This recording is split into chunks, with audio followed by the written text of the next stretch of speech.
The inner planes uncovered their crystal doors. They become transparent. Strange powers and influences touched his life. You see, when that has opened out, obviously strange powers, you don't know where from they are coming. You are not aware of them at all so far. So, what we had here, the voice, word, that is Shruti, if you like to call it. Then a vision came, Drishti. You heard sound, you heard silent thing, that is your Shruti. You heard things, ear. Now vision, Drishti is opening out. A vision came of higher realm than ours. A consciousness of brighter fields and skies, of beings less circumscribed than brief-lived men, and subtler bodies than this passing frame, objects too fine to our material ground, acts vibrant with a superhuman line, and movements pushed by superconscious force, and joys that never flow through mortal, the joys that never flow through mortal limb, and lovelier scenes than ours and happier lives. So this is the description of vision. Drishti, a new sight has opened out now. A vision came of higher realms, consciousness of brighter fields, beings less circumscribed, subtler bodies, objects too fine, a vibrant with superhuman light, movements pushed by superconscious force, and joys that never flowed. All these things are coming into play here. That is the part of the vision, drishti, a consciousness of beauty and of bliss, a knowledge which became what it perceived. It perceived something somewhere and it became that. Replayed the separated sense and heart and drew all nature into its embrace. Means knowledge now has full understanding of nature. The full play of nature, the knowledge knows. So that is the vision. First you have got hearing, then you have got sight, then comes a mind, manas, leaned out to meet the hidden world. The third faculty which is opened up. Air glowed and tamed with marvelous shapes and hues, and the nostrils quivered, celestial fragrance. All the five senses, manas is the main sense, nostril, fragrance. The nostrils quivered, celestial fragrance, or the tongue lingered, the honey paradise. Taste. You see, you have got sight, sound, touch, smell, and taste, all the five, you see. And tongue lingered, the honey of paradise, a channel of universal harmony. Hearing with a stream of magic audience, a bed for oracle sound, earth cannot hear. A channel of universal harmony, hearing with a stream of magic audience. You see, means the ear, it is the occult ear which has opened out. It is the occult ear which can now hear the occult sound. Magic audience, a bed for occult sound, earth cannot bear, cannot hear. Out of a covered tract of slumber cell, the voice came of a truth submerged, unknown that flows beneath the cosmic surface, only with an omniscient silence heard, held by intuitive heart and secret sense. The secret sense and intuitive heart can only perceive that kind of a thing, you see. So these are the things which have opened out because there is now in him the pure perception. So this is the whole play of the pure perception. It caught the burden of secrecies, sealed and dumb. Secrecies which have been kept sealed. It voiced the unfulfilled demand of earth and the song of promise of unrealized, heaven and all that hides and an omnipotent sleep, all that hides in an omnipotent sleep. Omnipotent sleep, sushupti. All that is present in that omniscience of sleep, which is also omnipotent. Sushupti, prajna. Omnipotent sleep is prajna.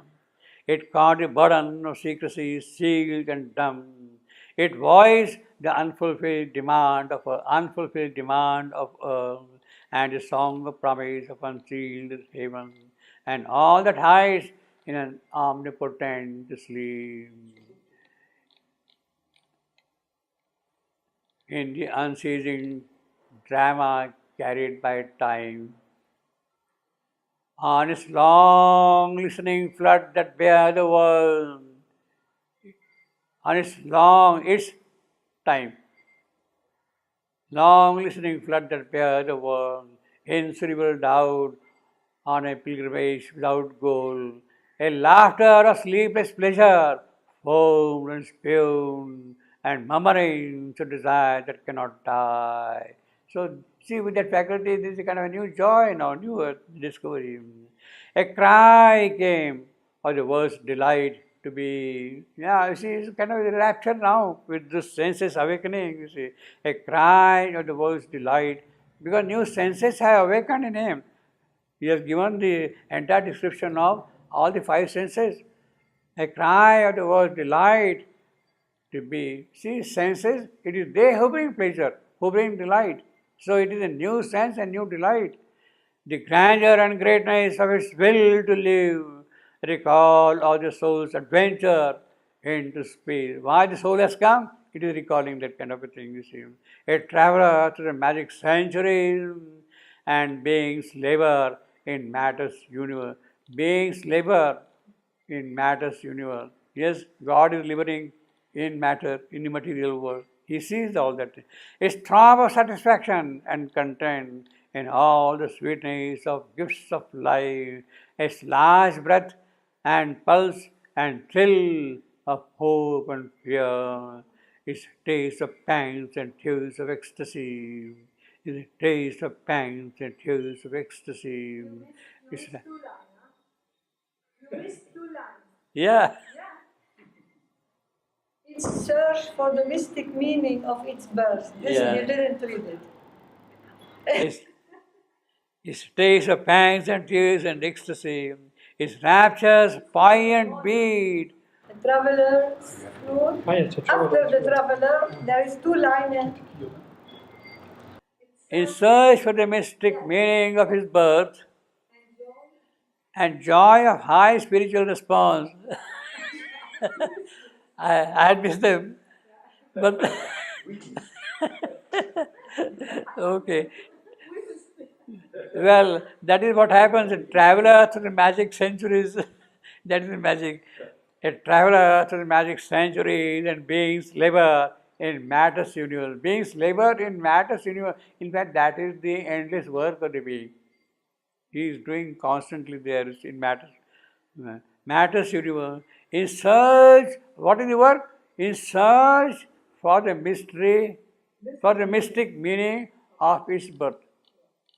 Its of matter. Its search for the mystic meaning of its birth and the joy of its birth. It stands for matter. The search for the mystic meaning of its birth. Why matter is there?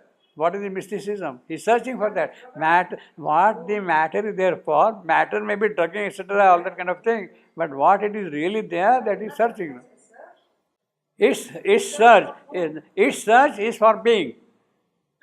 Its search for being. Yeah, its search is for being. But the other one, meaning of its birth.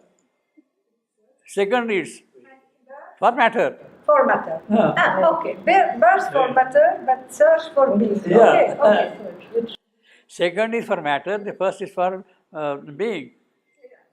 And beings labor in matter's universe is search, that is matters for being search for the mystic meaning of matter's birth. How does it translate? It's search for the mystic meaning of its birth. Its search, I mean sa recherche. But to whom I don't know. Sa It's is same. female. Female. Isn't- Sa. No, female because research. No, see, being, he says lur.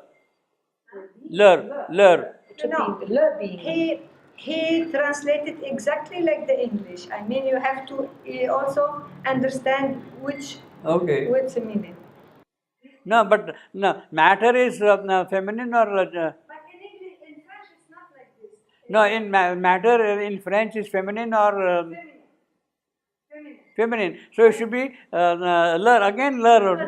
No, because sa research, Yeah, it's it will research. It doesn't mean sa, it's related to being, it's related to research. So whatever the person who is meaning, man or woman, we say sa research. It's more difficult. No, but see. Research of whom? Man or woman, you understand? But actually, in French, its birth will be that it will be only for birth. Yes, sa naissance. It means La naissance, that's all. yeah. So But we don't know. whose? We don't know. You don't know whose. But even in English, we don't know its birth. Okay. So I told you the most difficult words in Savitri are these pronouns. He searched the mystic meaning of his birth and joy of high spiritual response, the throb of satisfaction and content, and all the sweetness of the gifts of life. But as it's translated, we understand that the research here, it's for the being. Yeah. The first. Et la peine et le labeur de l'être dans l'univers, sa recherche. It means we understand the research of the being. Its large breadth and pulse and thrill of a hope and fear, its taste of pangs and tears. Now all that it stands for that being. Its rapture, poignant beat of sudden bliss, the sob of its passion and unending pain. In other words, in all these lines, its search from its search in its large breath, its taste, its rapture, its passion is for being. Is for being. See, and being's labor in matter's universe, being's labor, being, its throb, its large breath. I'm going down the lines. Its throb, its large breath, its taste, its rapture, its passion. It's all the being. All the For being, being. yes. Okay. But why the birth is the birth of the matter? How can we understand birth? You said birth of the matter. Yeah. Why? How we can understand this? No. It's birth of the being also. No. That is one of the things he is looking for. Yeah. Birth of the being, not of No. the matter. Meaning of its birth, of matter's birth. Why at matter? Because Oh, you mean that second is also is for being? Yeah. Because look, But I don't think he has a birth. he said, and beings labor in matter's universe. That's all. I mean, in matter's universe. But the matter after doesn't come to anything else.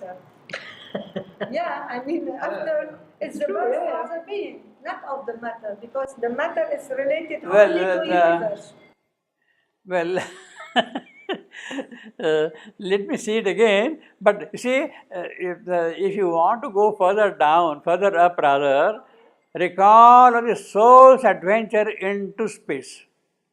Seventh line from top in the sentence.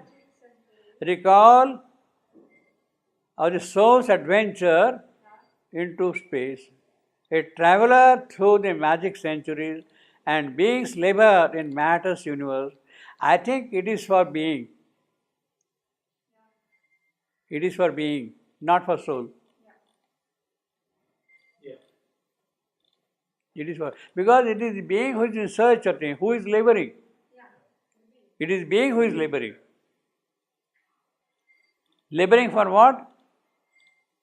For satisfaction, for breath, pangs, all those things he is experiencing. The sob of its passion, beings, not souls.